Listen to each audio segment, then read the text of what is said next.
বন্যার প্রবল স্রোতে ভেসে গেছে ফসলের মাঠ, নেই কোনো থাকার স্থান, একাকার হলো পথঘাট।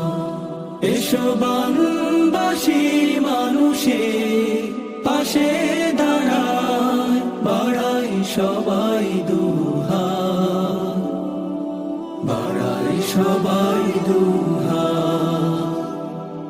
ছাত্ররা নেই তো পড়ার ঘরে, রয়েছে কোনো এক আশ্রয়ে, অসুস্থ রুগ্ন সবার কত কষ্টে যাচ্ছে সময় বয়ে।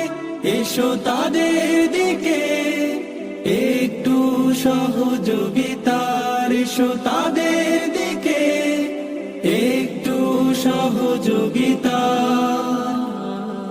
বাড়াই সবাই দুহাত, বাড়াই সবাই দুহাত। বন্যার প্রবল স্রোতে ভেসে গেছে ফসলের মাঠ, নেই কোনো থাকার স্থান,